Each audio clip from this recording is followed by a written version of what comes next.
الذي يطهرهم تطهيرا والحمد لله لا شريك له في الكمال لا شريك له في ذاته وصفاته وأسمائه وأفعاله لا شريك له في قدرته وكماله وجبروته وعظمته وعزته ورفعته ومقامه وألوهيته وربوبيته وصمدانيته الشريفة وحده موحدا وحده منفردا أحدا وصمدا وفرد لا شريك له نبي ولا ولي ولا ملك مقرب ولا جن ولا إنس ولا حي ولا ميت والصلاة والسلام على أحمد الهادي ورسول المختار ونبي المصطفى وعلى آله وأصحابه الأطهار وعلى المهاجرين والأنصار رضوان الله تعالى عليهم أجمعين أما بعد فأعوذ بالله من الشيطان الرجيم بسم الله الرحمن الرحيم نحن نقص عليك نبأهم بالحق إنهم فتية آمنوا بربهم وزدناهم هدى وربطنا على قلوبهم إذ قاموا فقالوا ربنا رب السماوات والأرض لن ندعو من دونه إلها لقد قلنا إذا شططا اللهم صل على محمد وعلى آل محمد كما صليت على إبراهيم وعلى آل إبراهيم إنك حميد مجيد اللهم بارك على محمد وعلى آل محمد كما باركت على إبراهيم وعلى آل إبراهيم إنك حميد مجيد سبحانك لا علم لنا إلا ما علمتنا إنك أنت العليم الحكيم سبحان ربك رب العزة عما يصفون وسلام على المرسلين وسلام على من اتبع الهدى والحمد لله رب العالمين عزت مآب واجب الاحترام معزز علماء کرام وعامة الناس العظام، آپ کی خدمت میں اللہ رب العزت کی کتاب قرآن مقدس میں سے آیات مبارکہ تلاوت کی ہے۔ اللہ رب العزت کے دربار میں التجا اور دعا ہے کہ اللہ تعالیٰ صحیح قرآن و سنت کے مطابق چند کلمات کہہ سکنے کی توفیق عنایت فرمائے۔ تمام تر حاضرین ناظرین کو صحیح معنوں میں اللہ کریم قرآن اور شریعت کی سمجھ عطا فرمائے۔ کوئی بھی انسان دنیا میں ایک جگہ سے دوسری جگہ منتقل ہوتا ہے تو اس کو سفر کرنا پڑتا ہے۔ سفر کے لیے 3 چیزیں بڑی اہم ضروری ہیں۔ 3 چیزوں کے بغیر مسافر ہلاک ہو جاتا ہے۔ اگر 3 چیزیں ہوں تو اس کا سفر جاری رہتا ہے، اس کا سفر ٹھیک رہتا ہے، اس کو کوئی غم اور خوف نہیں ہوتا۔ ایک اس کے پاس پینے کے لیے پانی ہونا چاہیے سفر میں، دوسرا اس کے پاس کھانا ہونا چاہیے، تیسری اس کے پاس سواری ہونی چاہیے۔ یہ 3 چیزیں ہوں تو آدمی سفر میں خوف زدہ ہوتا نہیں۔ ان 3 چیزوں کے بغیر سفر جو ہے وہ لامحال ہے، سفر آدمی نہیں کر سکتا۔ یہ ہے زمین سے زمین تک سفر کرنے کے لیے 3 چیزیں تمہارے لیے ضروری: کھانا، پینا اور تیری سواری۔ یہ ہے زمین سے زمین تک سفر کرنا۔ اگر کسی آدمی نے لمبا سفر کرنا ہے ایک جہان سے دوسرے جہان کے لیے، ایک زمانے سے دوسرے زمانے میں منتقل جب ہوتا ہے، اس کے لیے بھی 3 چیزیں بڑی اہم ضروری ہیں۔ ایک مشرق سے مغرب تک، شمال سے جنوب تک کوئی بھی آدمی سفر کرتا ہے، 3 چیزیں اس کے پاس موجود ہیں تو اس کو کوئی خوف اور خطرہ۔ اگر اس نے لمبا سفر کرنا ہے جس کو موت کا سفر کہا جاتا ہے، اس کے لیے بھی 3 چیزیں ضروری ہیں۔ جس آدمی کے پاس وہ 3 چیزیں موجود ہیں، قرآن اٹھا کے دیکھ، اللہ کریم نے فرمایا لا خوف علیہم ولا هم یحزنون، ان کے اوپر بھی، ان کو بھی کوئی ڈر اور خوف ہمیشہ ہوتا ہے آنے والی چیز کا۔ حزن، غم ہوتا ہے جو ماضی میں آدمی کو کوئی تکلیف پہنچی ہے، اس کو پھر وہ یاد آتا ہے، اوہو یہ معاملہ میں نے کیا۔ اس کو عربی میں کہا جاتا ہے حزن، آنے والی چیز کو خوف کہا جاتا ہے۔ تو قرآن نے دونوں چیزوں کی نفی کر دی۔ اگر تیرے پاس زیادہ راہ سفر کرنے کے لیے 3 چیزیں موجود ہیں تو لا خوف علیہم ولا هم یحزنون، نہ تو آگے قیامت کا تجھے خوف ہے، ولا هم یحزنون، نہ جو تو نے دنیا کی زندگی گزاری ہوئی ہے اس زندگی کے بارے میں بھی تجھے قیامت کے دن کوئی غم نہیں ہوگا۔ دنیا کے سفر کے لیے بھی 3 چیزیں اور آخرت کے سفر کے لیے بھی 3 چیزیں۔ اب وہ 3 چیزیں کیا ہیں؟ پہلی چیز تیرے پاس ایمان ہو، دوسری چیز تیرے پاس عمل صالح ہو، تیسری چیز تیرے پاس تقوی ہو۔ یہ 3 چیزیں جس وقت تو سفر کرے آخرت کا، جب دنیا میں سفر کرے، کھانا، پینا اور سواری تیرے لیے ضروری ہے۔ جب تیرا آخرت کے سفر کے لیے ان 3 چیزوں کو تیار کر کے رکھ، تیرے پاس سواری ہو ایمان والی، تیرے پاس پینا ہو عمل صالح کا، اور تیرے پاس کھانا ہو تقوی والا۔ یہ 3 چیزیں تیرے پاس موجود ہیں تو قرآن اٹھا، اللہ تعالیٰ نے فرمایا نہ آگے کا خوف ہے، نہ دنیا میں جو 70-80 سال گزار کے آیا ہے، نہ اس زندگی کا اس کو غم ہے۔ اب یہ کیوں 3 چیزیں اہم ہیں؟ ایمان نہ ہو، عمل صالح نہیں ہوتا، تقوی نہیں ہوتا۔ عمل صالح اور تقوی یہ دونوں چیزیں محتاج ہیں ایمان کی۔ اس لیے اب قرآن پاک میں یہ 3 چیزیں دنیا کی زندگی میں تیرے پاس اگر جمع ہیں تو تیرا نام قرآن مقدس نے اللہ کا ولی رکھا ہے۔ کیا رکھا ہے؟ اب قرآن سے پوچھ، الا ان اولیاء اللہ لا خوف علیہم ولا هم یحزنون، فرمایا جو اللہ کے ولی ہیں ان کے اوپر خوف بھی نہیں اور غم بھی۔ اب قرآن سے پوچھ یا اللہ ان کی کیا نشانیاں ہیں؟ کون ہے؟ فرمایا الذین آمنوا وکانوا یتقون، یہ وہ باتیں ہیں جو قرآن کی باتیں ہیں۔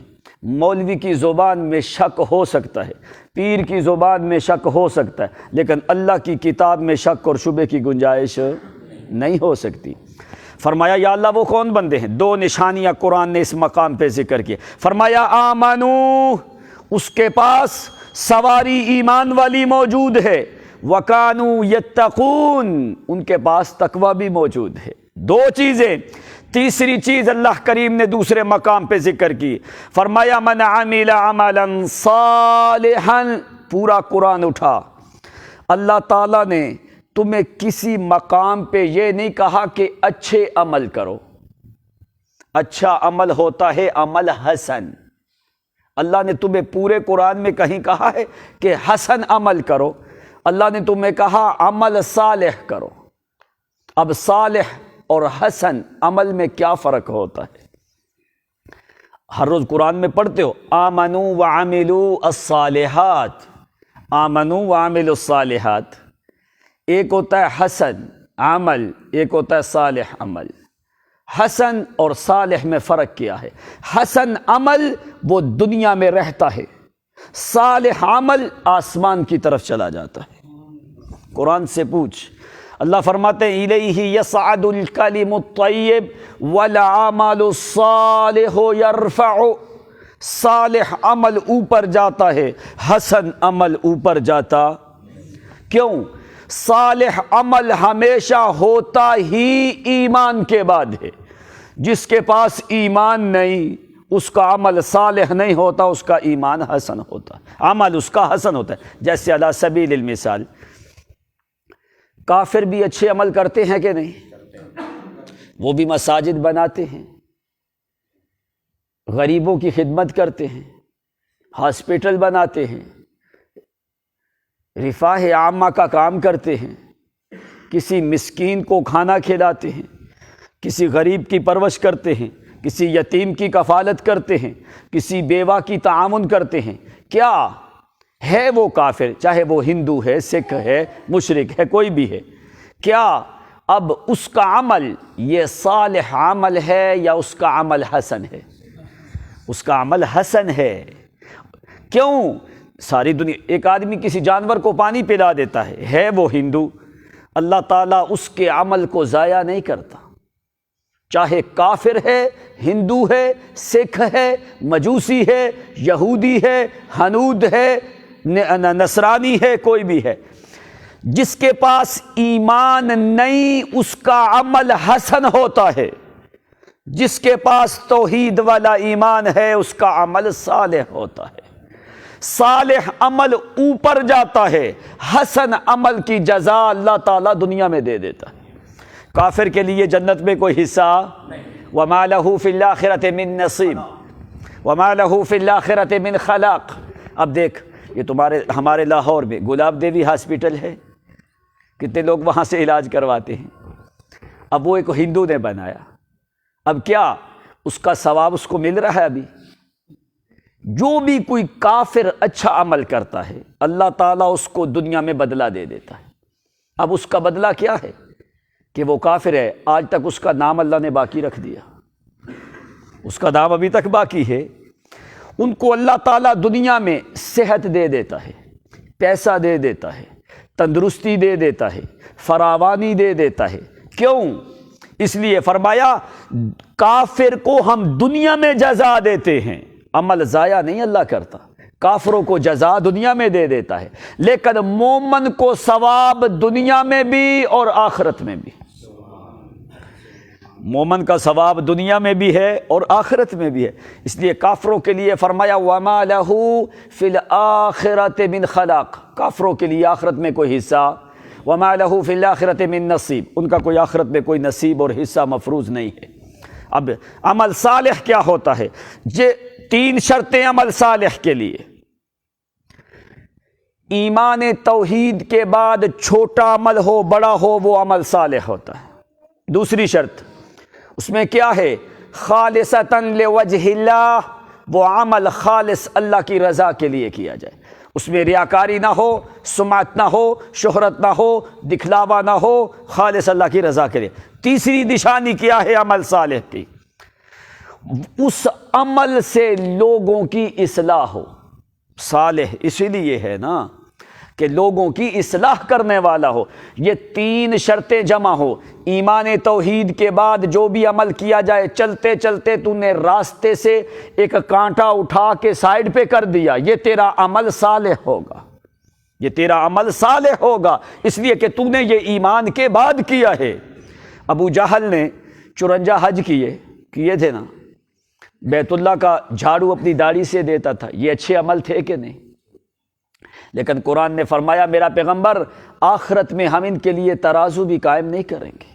یعنی کافر کا عمل حسن ہوتا ہے، صالح ہوتا نہیں ہے، صالح عمل صرف مومن کا ہوتا ہے۔ 3 شرطیں، 3 چیزیں اپنے لمبے سفر کے لیے تیار کر کے رکھ۔ ایمان توحید تیرا مضبوط ہو، عمل تیرا صالح ہو، تیسری چیز تیرے پاس تقویٰ ہو۔ قرآن نے کیا کہا؟ وَتَزَوَّدُوا، لوگو زیادہ راہ لے لو۔ کس کے لیے؟ او سفر کے لیے۔ یا اللہ کس چیز کا زیادہ راہ لے؟ فرمایا فَإِنَّ خَيْرَ الزَّادِ التَّقْوَىٰ، سب سے فرمایا بہترین زاد راہ جو ہے وہ تقویٰ ہے۔ ایمان ہو، عمل صالح ہو، تقویٰ ہو تو وہ آدمی اللہ کا ولی ہوتا ہے، چاہے اس کی داڑھی ہو یا نہ ہو، چاہے کوئی چیز ہو نہ ہو، لیکن یہ تین چیزیں موجود ہوں تو وہ اللہ کا ولی ہوتا ہے۔ تو فرمایا اس کو ولی نہ سمجھنا۔ آج ہم لوگ کس کو ولی سمجھتے ہیں؟ امام ابو حنیفہ، امام شافعی، انہوں نے فرمایا اذا رأیت رجلا یمشی علی الماء، جب تو کسی آدمی کو دیکھے کہ تیرے سامنے وہ پانی کے اوپر اس طرح چلتا ہے جس طرح آدمی ایک عام سڑک پہ چلتا ہے، اذا رأیت رجلا یمشی علی الماء ویطیر علی الہواء، اچانک تیرے سامنے زمین سے چلتا چلتا آسمان میں اڑنا شروع کر دیتا ہے، ویرکب الاسد، جنگل کے شیر کے اوپر بھی تیرے سامنے وہ سواری کرے، ویاکل النار، تیرے سامنے وہ آگ کو کھانا شروع کر دے۔ یہ بڑی کرامتیں ہیں کہ آدمی پانی میں چلے، ہوا میں اڑے، شیر پہ سواری کرے، آگ کھائے، یہ کوئی چھوٹی کرامتیں تو نہیں ہیں۔ تو امام ابو حنیفہ نے فرمایا اللہ کی قسم اگر اس کا فعل محمد کی شریعت کے خلاف ہے، لیس ولی بل ہوا شیطان، وہ ولی نہیں ہوتا، وہ شیطان ہوتا ہے۔ اتنی بڑی کرامتیں بھی ظاہر کرے، اس کو ولی نہ سمجھ جب تک یہ تین چیزیں موجود نہیں، ایمان نہیں، عمل صالح نہیں، تقویٰ نہیں، تو آدمی کبھی بھی اللہ کا ولی ہو سکتا۔ بس اس کی مثال ابھی سمجھے۔ اب قرآن نے ذکر کیا، وہ چند نوجوانوں کا واقعہ ذکر کیا، اس لیے یہ تینوں چیزیں ان نوجوانوں میں جمع ہیں، ایمان بھی ہے، صالح عمل بھی ہے، اور تقویٰ بھی ہے۔ تو جب یہ تین چیزیں ہوتی ہیں نا، اللہ تعالیٰ اپنا نظام بدل دیتا ہے، لیکن اس مومن اور ولی کے دل کے اوپر اللہ تعالیٰ بے یقینی کا داغ نہیں لگنے دیتا۔ یہ تین چیزیں تو تیرے پاس ہونی چاہیے، پھر اللہ تعالیٰ کے ہاں تیرا مقام ملائکہ سے زیادہ ہوتا ہے۔ اب قرآن نے اس کی مثال ذکر کی، انہم فتیۃ آمنوا بربہم، وہ پہلی شرط، انہم فتیۃ آمنوا بربہم، اردن کے علاقے میں، اردن کا علاقہ عرب کی پٹی میں جزیرے کے ساتھ دقیانوسی بادشاہ کی حکومت ہے، سارے لوگ وہاں پہ کافر ہیں، وزیروں کے لڑکے، امیروں کے لڑکے، ان کے دل کے اندر اللہ کریم نے اپنے ایمان توحید والی دعوت کو دل میں ابھارا ہے، فطرت کے مطابق یہ لوگ ایمان لے کے آئے ہیں۔ بادشاہ نے جس وقت غیر اللہ کو سجدے کا حکم دیا تو اللہ کریم نے فرمایا آمنوا فتیۃ آمنوا بربہم، چند نوجوان وہ اپنے رب پہ ایمان لے کے آئے۔ علماء جانتے ہیں فتیۃ فتح کی جمع فتیۃ، چند نوجوان ہیں، فتیتن کے اوپر تنوین تعظیم والی ہے، وہ ایسے نوجوان ہیں، ایسے اللہ کریم کے ولی بندے ہیں، یہ ہیں اللہ کے ولی۔ وہ تین چیزیں جمع ہوئی نا، تو جن کو اللہ ولی کہے ان کی ولایت میں شک ہو سکتا؟ فتیتن معنی قرآن کا سمجھ، فتیتن یہ جمع ہے فتن کی، معنی کیا ہے؟ ایسے خوبصورت نوجوان، ایسے باروب نوجوان، فتیاتن بڑی شان والے، تنوین تعظیم کی، فتیاتن بڑی ولایت والے بندے، فتیاتن بڑے کمال والے بندے، فتیاتن پوری اپنی جوبن اور قوت اور جوانی والے نوجوان ہیں، اپنی جوانی کو وہ اللہ کریم کے راستے کے اوپر قربان کرنے کے لیے تیار ہوئے۔ بادشاہ کو پتہ چلا کہ یہ چند نوجوان جو ہیں یہ اللہ کریم کی عبادت کرتے ہیں، ہمارے معبودوں کی یہ عبادت کرتے۔ ایک ایک کر کے بلایا، مکسلمین ہے، وحشلمین ہے، تیتونس ہے، دنیموس ہے، بطونس ہے، تملیخ ہے، ان کو بلا کے کہنے لگا مر ربکم، تمہارا رب کون؟ انہوں نے کہا یہ چند نوجوان، اس کو نہیں پتا کہ نوجوان ہے، ایک کو بلایا، اس نے اس کو کہا کہ تو نے کوئی اپنا نیا مذہب بنایا ہے، تو ان کی عبادت کیوں نہیں کرتا جن کی ہم عبادت کرتے ہیں؟ اس نے کہا میں تو ان کی عبادت نہیں کرتا، میں تو ایک اللہ کی عبادت کرتا ہوں۔ آمنوا بربهم وزدناهم هدى وربطنا على قلوبهم اذ قاموا فقالوا ربنا، ایک ایک سے پوچھنے لگا تم کن کی عبادت کرتے ہو؟ کہنے لگے تمہارے معبودوں کی عبادت نہیں کرتے، ربنا رب السماوات والارض۔ سورۃ کہف میں اصحاب کہف نے 5 مقام پہ لفظ رب کو ذکر کیا ہے اپنی باتوں میں، 5 مقام پہ لفظ رب کو ذکر کیا ہے، ایک مقام پہ لفظ الہ کو ذکر کیا ہے، ایک مقام پہ آلہہ جمع کا ذکر کیا ہے جو کافروں کے معبود تھے۔ اب 5 دفعہ یہ اس کی الگ حقیقت ہے کہ اصحاب کہف نے 5 دفعہ لفظ رب کیوں ذکر کیا ہے۔ بادشاہ نے پوچھا تم کس کی عبادت کرتے ہو؟ انہوں نے کہا ربنا، جو ہمارا رب ہے، صرف ہمارا نہیں، ربنا رب السماوات والارض، جو آسمانوں کی تربیت کرنے والا، جو زمین کی تربیت کرنے والا۔ اب رب کا معنی پتہ کیا ہے؟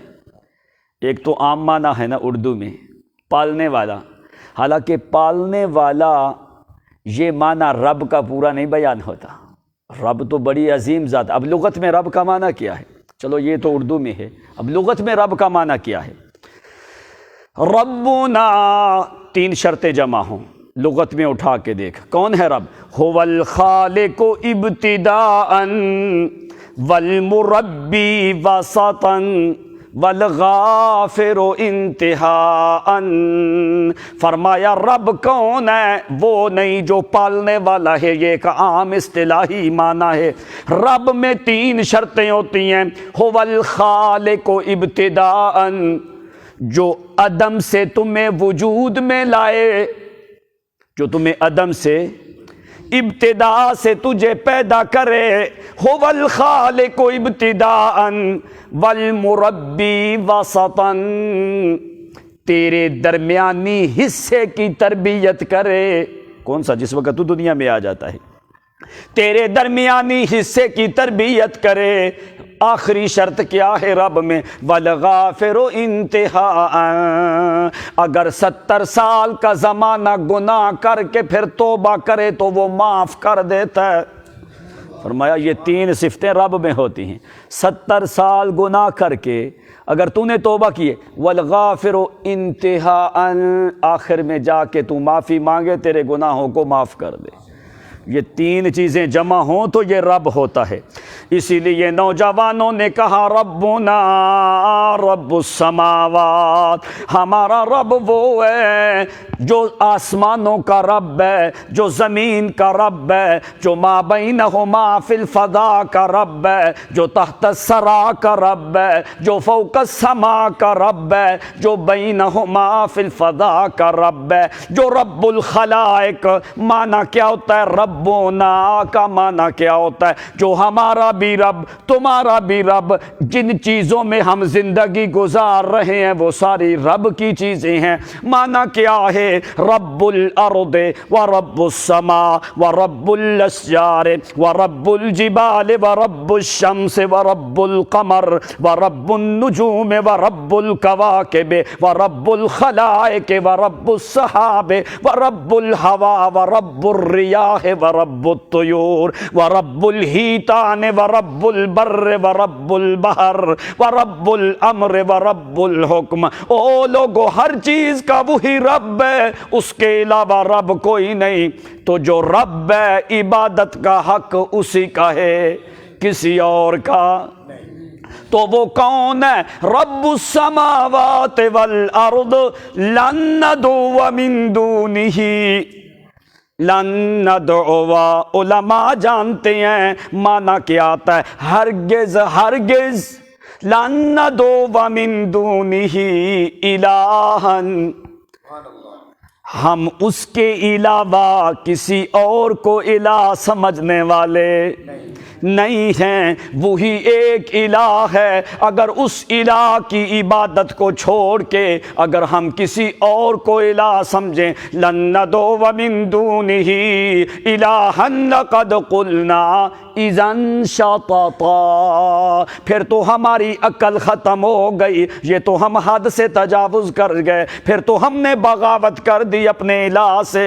اگر اس کے علاوہ کسی اور کو الہ سمجھیں پھر ہماری عقل جو ہے وہ ختم ہو گئی، حد سے تجاوز کر دیا، ہم سے یہ ظلم اور زیادتی ہو جائے گی۔ تو ہماری قوم کیا کرتی ہے؟ ہؤلاء قوم اتخذوا من دونہ آلہہ، جن کی اللہ کے علاوہ یہ لوگ جن کی عبادت کرتے ہیں، چاہے وہ بعل کی کرتے ہیں یا غیر کی کرتے ہیں، نبی یا علی یا ولی کی کرتے ہیں، یا کسی آسمانی یا زمینی مخلوق کی کرتے ہیں، جن کی بھی اللہ کریم کے علاوہ جنات یا ملائکہ کی یہ لوگ عبادت کرتے ہیں، کیا لولا یأتون علیہم بسلطان بین، ان کے پاس کوئی دلیل کوئی نہیں غیر اللہ کی عبادت کی، غیر اللہ کی عبادت کی کوئی دلیل۔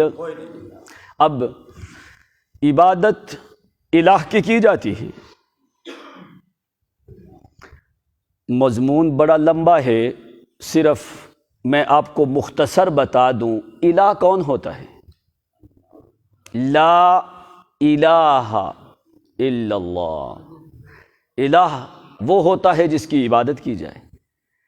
اب ہم اللہ کی عبادت کیوں کرتے ہیں؟ اللہ کی ہم عبادت کیوں کرتے ہیں؟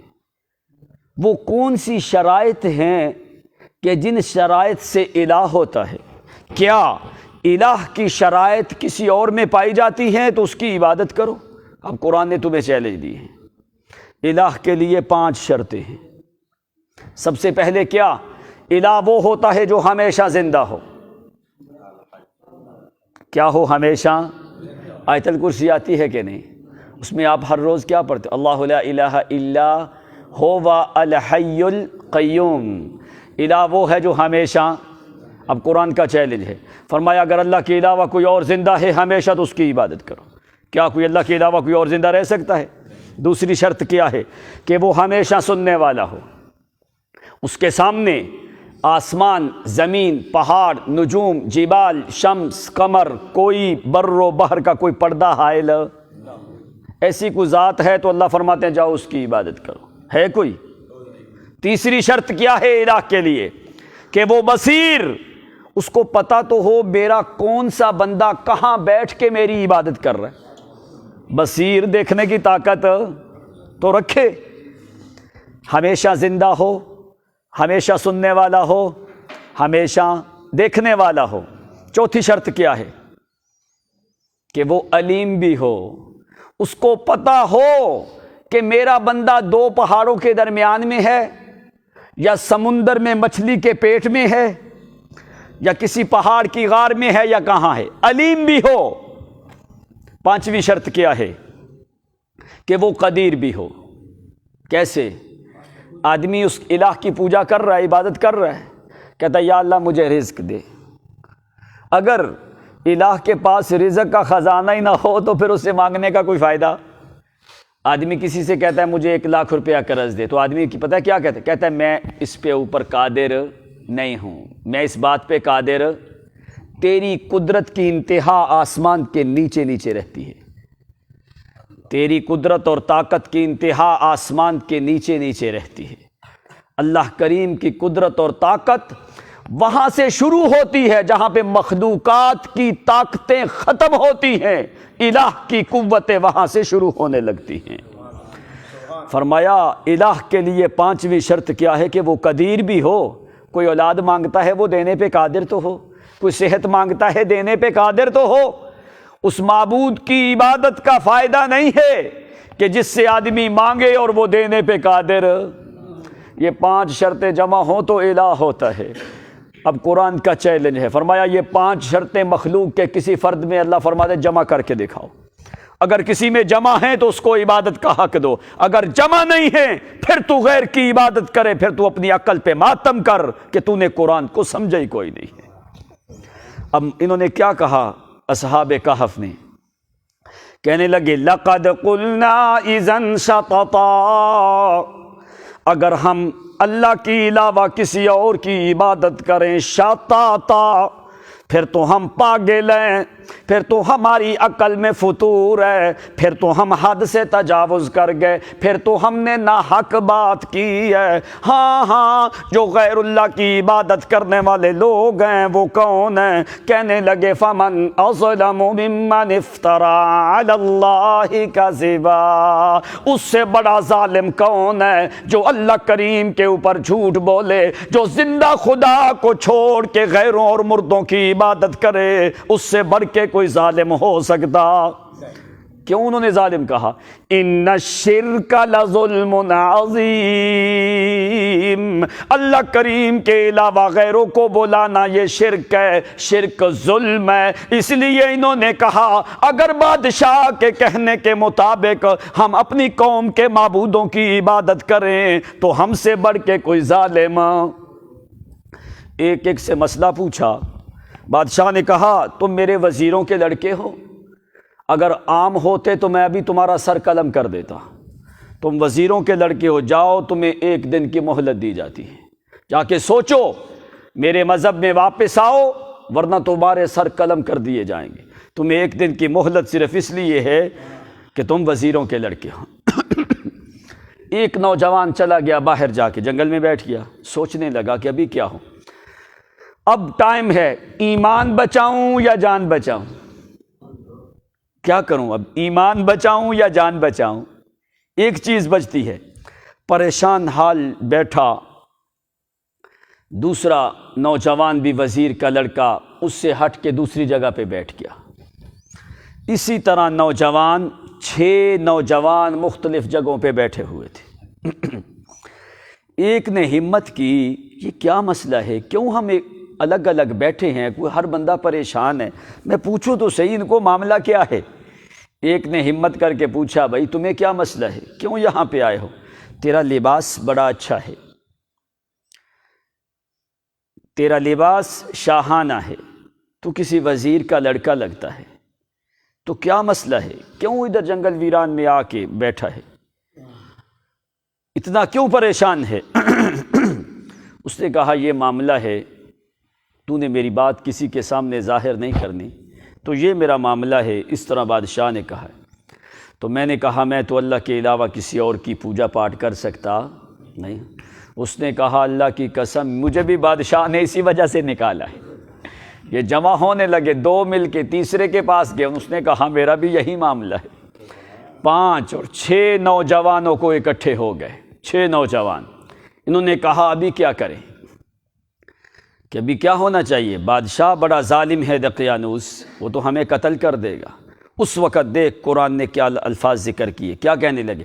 ربنا آتنا، دعا کرنے لگے اللہ تعالیٰ کے سامنے۔ مومن کے پاس سب سے بڑا ہتھیار کیا ہے؟ دعا۔ فرمایا الدعاء صلاح المومن۔ ربنا آتنا من لدنک رحمتا وہیئ لنا من امرنا رشدا۔ اللہ اپنی طرف سے کوئی خاص رحمت دے، ہمارے کام کو آسان کر۔ اللہ تیرے علاوہ قوت اور طاقتوں کا مالک کوئی نہیں۔ آتنا کدھر سے دے؟ من لدنک، ہمیں تیری طرف سے چاہیے، مخلوق کی طرف سے ہمیں ضرورت کوئی نہیں۔ من لدنک رحمتا وہیئ لنا من امرنا رشدا۔ اللہ تو ہمارے کام کو آسان کر، تو مہربانی کر، جلدی کر، ہمیں اپنی طرف سے رحمت عطا فرما۔ اللہ کریم نے ان کو چلا دیا۔ مشورہ ہوا نوجوانوں کا کہ چلو جا کے کسی جگہ پہ چھپ جاتے ہیں، غار میں جا کے پناہ لیتے ہیں، اگر ہم یہاں پہ رہے تو یہ ظالم بادشاہ ہمیں قتل کرے گا۔ چلتے چلتے راستے میں ایک چرواہا مل گیا، اس نے کہا این انتم تذهبون، تم شہزادے معلوم ہوتے ہو، کدھر جا رہے ہو؟ من انتم و این تذهبون، کون ہو تم، کدھر جا رہے ہو؟ انہوں نے کہا چلو اس کی خیر ہے، ہم اس کو بات بتا دیں۔ اس نے کہا حقیقت یہ ہے کہ ہم اللہ کی ذات پہ ایمان لے کے آئے ہیں، باقی پورا ملک جو ہے وہ کافروں کا ہے، وہ غیر اللہ کی پوجا کرنے والے۔ اس چرواہے نے کہا میں بھی ایک اللہ کی پوجا کرنے والا ہوں، بادشاہ سے ڈرتے میں نے اپنا ایمان ظاہر نہیں کیا۔ اس نے کہا چل تو بھی ہمارے ساتھ۔ ان کو لے کے وہ چرواہا بھی، یہ 7 نوجوان جو ہیں پہاڑوں کی طرف چل پڑے، وہاں پہ غار میں جا کے اندر داخل ہو گئے۔ اب قرآن نے اس کو کیسے ذکر کیا؟ وَإِذِ اعْتَزَلْتُمُوهُمْ وَمَا يَعْبُدُونَ مِن دُونِ اللَّهِ فَأْوُوا إِلَى الْكَهْفِ، اللہ فرماتے ہیں مشرکوں سے الگ ہو گئے، غیر اللہ کی پوجا کرنے والوں سے الگ ہو گئے۔ وَإِذِ اعْتَزَلْتُمُوهُمْ، الگ ہو کے چلے گئے کہاں؟ فَأْوُوا إِلَى الْكَهْفِ، غار کے اندر جا کے بیٹھ گئے۔ وہ کیسی غار ہے؟ وَهُمْ فِي فَجْوَةٍ، باہر سے اس غار کا منہ چھوٹا ہے لیکن فجوۃ، اندر سے بڑی کھلی غار ہے۔ اس غار میں چلے گئے۔ اب انہوں نے اللہ سے کیا مانگا تھا؟ انہوں نے کہا آتنا من لدنک رحمتا، انہوں نے رحمت مانگی، کوئی اور چیز نہیں مانگی۔ رحمت مانگی نا، ہر چیز سے بڑی اللہ کی رحمت ہے۔ اب قرآن نے فوری ذکر کیا اللہ نے کیسے ان کی دعا کو قبول کیا۔ جس وقت غار میں چلے گئے تو انہوں نے کہا حَيِّ لَنَا رَحْمَةً آتِنَا مِن لَدُنْكَ رَحْمَةً، اللہ ہمیں اپنی طرف سے رحمت دے۔ رحمت مانگی۔ اب قرآن نے کیا کہا؟ فرمایا فَأْوُوا إِلَى الْكَهْفِ، جس وقت یہ کہف اور غار میں چلے گئے، غار میں ان کے آنے سے پہلے ہم نے کیا کیا؟ يَنْشُرُ لَكُمْ رَبُّكُمْ مِنْ رَحْمَتِهِ، ان کے پہنچنے سے پہلے میں خدا نے اندر اپنی رحمت کو پھیلا دیا ہے۔ انہوں نے مانگا حَيِّ آتِنَا مِن لَدُنْكَ رَحْمَةً، اللہ ہمیں رحمت دے۔ تو فرمایا يَنْشُرُ لَكُمْ رَبُّكُمْ مِنْ رَحْمَتِهِ، تمہارا رب تمہارے لیے رحمت اندر نچھاور کرے گا۔ پھر کیسے اللہ کریم نے رحمت نچھاور کی؟ جس وقت یہ غار میں داخل ہوتے گئے اللہ کریم نے ان کو فوری سلا دیا ہے، جا کے سو گئے اندر۔ اب کتنی دیر تک سوئے رہے؟ لمبا زمانہ سوئے رہے۔ اب کیا یہ جو اندر سوئے رہے، اللہ تعالیٰ اگر بھوک اور پیاس کا سسٹم بند کر دے تو فرمایا میں خدا اس بات پہ قادر ہوں بغیر کھانے اور پینے کے زندہ رکھوں تو 3-4 صدیوں تک رکھ سکتا ہوں، اس سے بھی زیادہ۔ کیوں؟ اس لیے کہ میں خدا ان باتوں کے اوپر قادر ہوں، یہ میری قدرت ہے۔ اس لیے اللہ نے فرمایا لوگ کانوا من آیاتنا عجبا، لوگ ہماری نشانیوں کو بڑا عجیب سمجھتے، حالانکہ ہمارے لیے تو یہ چیزیں عجیب نہیں ہیں، اللہ تعالیٰ کے ہاں تو یہ چیزیں عجیب نہیں ہیں، اللہ تو ان باتوں پہ قادر ہے۔ جس وقت اندر چلے گئے، بس میں مختصر کر رہا ہوں، جس وقت اندر چلے گئے، اندر جا کے نظام شمسی اللہ تعالیٰ نے بنایا ہے سورج کا۔ قرآن نے کہا کلٌ فی فلک یسبحون، سورج اور چاند اپنے مدار میں چلتا رہتا ہے۔ اس کو کوئی منتیں بھی کرے نہ سورج کو کہ آج نہ ذرا تھوڑی دیر کے بعد طلوع ہونا، یہ کسی کی بات کو مانتا؟ قرآن نے کہا جب سے بنے فی فلک یسبحون، یہ اسی کی بات مانتے ہیں جس نے ان کو پیدا کیا ہے۔ اب یہ غار میں چلے گئے۔ اب قرآن نے جغرافیائی حالت کو ذکر کیا ہے کہ وہ لوگ جس وقت غار میں گئے تو غار کا منہ کس طرف تھا اور سورج کیسے وہاں سے گزر جاتا کہ ان اللہ کے ولیوں کو دھوپ بھی ہم نے لگنے دی نہیں ہے۔ فرمایا جس وقت غار میں پہنچ گئے، جا کے سو گئے آرام سے، وَتَرَى الشَّمْسَ، اللہ خطاب کر رہے ہیں نبی علیہ السلام کو، وَتَرَى الشَّمْسَ، میرا نبی اگر تو سورج کو دیکھے، یہ ایک جملہ تاکید کے طور پہ ہوتا ہے، لیکن یہ واقعہ تو نبی علیہ السلام سے ہزاروں سال پہلے کا گزر گیا، یہ ایک تاکیدی جملہ ہے۔ وَتَرَى الشَّمْسَ إِذَا طَلَعَت تَزَاوَرُ، میرا نبی اگر تو سورج کو دیکھتا، طَلَعَت تَزَاوَرُ، سورج ان سے کنی کترا کے نکل جاتا۔ طَلَعَت تَزَاوَرُ، تزاور کا معنی ہوتا ہے اس کا میدان یوں سیدھا ہے، تھوڑا سا جھک کے گزر جاتا تاکہ اس غار کے اندر سے دھوپ نہ چلے، تاکہ اس غار میں کچھ دھوپ نہ داخل ہو سکے۔ وَتَرَى الشَّمْسَ إِذَا طَلَعَت تَزَاوَرُ عَنْ كَهْفِهِمْ ذَاتَ الْيَمِينِ، قرآن نے جغرافیائی حالت ذکر کر کے معنی سمجھایا کہ اس غار کا منہ جنوب کی جانب پہ تھا۔ فرمایا جس وقت دائیں جانب سے سورج گزرتا کیا کرتا؟ تزاور، اصحاب کہف سے تھوڑا سائیڈ پہ ہو کے گزر جاتا۔ اگر اللہ نہ کہتا تو ہم نے کبھی بھی یقین کرنا نہیں تھا۔ اللہ نے فرمایا یہ نظام اپنے نظام میں چل رہا ہے۔ اللہ تعالیٰ نے فرمایا ہم نے سورج کو کہا تھوڑا سا سائیڈ پہ ہو کے گزر جا، جاتے جاتے تھوڑا سا بائی پاس کی طرف سے گزر جا تاکہ ان اصحاب کہف کو کوئی دھوپ، جب تو دائیں جانب سے نکلنے لگے، جب تو طلوع ہونے لگے، وَتَرَى الشَّمْسَ إِذَا طَلَعَت تَزَاوَرُ، تھوڑا سا سائیڈ پہ ہو کے گزر جا۔ اللہ کن لوگوں سے؟ ان کہفہم، جو میرے ولی غار میں پڑے ہیں ان سے ذرا سائیڈ پہ ہو کے گزر جا تاکہ ان کے اوپر کوئی دھوپ نہ لگے۔ طلعت تزاور عن کہفہم وَإِذَا غَرَبَتْ تَقْرِضُهُمْ ذات الشمال، جب سورج تو غروب ہونے لگے، تقرضہم، یہ ہے قرض سے، قرض آدمی کسی کو دیتا ہے نا، مہینے 2 مہینے سال کے لیے، کہتا ہے میں تمہیں واپس کر دوں گا۔ اب قرآن نے کیا معنی سمجھایا؟ فرمایا جس وقت سورج غروب ہونے لگا وہ اپنے نظام شمسی کے دوار سے ہٹ کے بطور قرض کے کہا ذرا کچھ دیر کے لیے ادھر سے گزر جا۔ تقرضہم ذات الشمال، جس وقت سورج غروب ہونے لگتا اس کو ہم نے کیا کہا؟ تقرضہم ذات الشمال وہم فی فجوۃ منہ، حالانکہ غار بڑی وسیع ہے لیکن ہم نے کہا سائیڈ پہ ہو کے گزر جا، نہ تو صبح کے ٹائم پہ طلوع کے ٹائم پہ ان کے اوپر دھوپ لگتی، نہ غروب کے وقت ان کے اوپر دھوپ لگتی ہے۔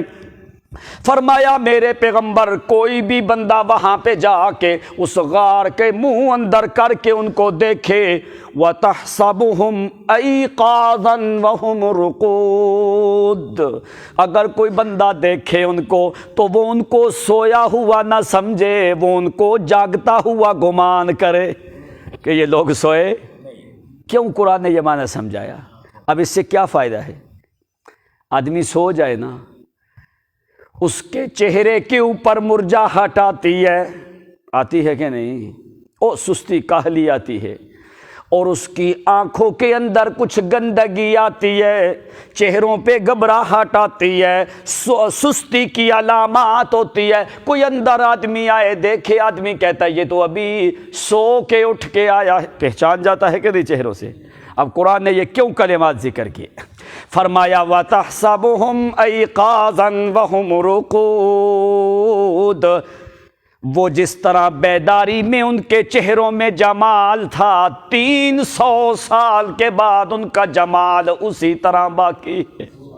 فرمایا وہ سوئے ہیں لیکن کوئی گندگی آنکھوں میں نہیں، وہ سوئے ہیں، چہروں کے اوپر کوئی سستی نہیں، کوئی کاہلی نہیں، کوئی مرجھاہٹ نہیں، کوئی نیند کے اثرات کوئی نہیں۔ کیوں؟ اس لیے کہ ہم نے اپنی قدرت سے ان کو سلایا ہوا تھا۔ وَهُمْ رُقُودٌ، اور کیا کیا؟ وَنُقَلِّبُهُمْ ذَاتَ الْيَمِينِ وَذَاتَ الشِّمَالِ، جس طرح ایک بندہ ایک طرف سویا رہے تو اس کی سائیڈ کو درد ہونے لگتی ہے، جس کو کرہ الفراش کی مرض کہا جاتا ہے کہ آدمی لمبا زمانہ بستر کے اوپر پڑا رہا، ایک ہی حالت میں اس کے اوپر یہ مرض آئی ہے۔ تو اللہ کریم نے فرمایا جس وقت بندہ زندہ ہو سو جائے ایک ہی طرف جا کے، کہیں ڈر لگتا ہے کہ آدمی کی سائیڈ کمزور نہ ہو جائے یا کوئی زخم نہ آنے لگے، فرمایا وَنُقَلِّبُهُمْ ذَاتَ الْيَمِينِ وَذَاتَ الشِّمَالِ،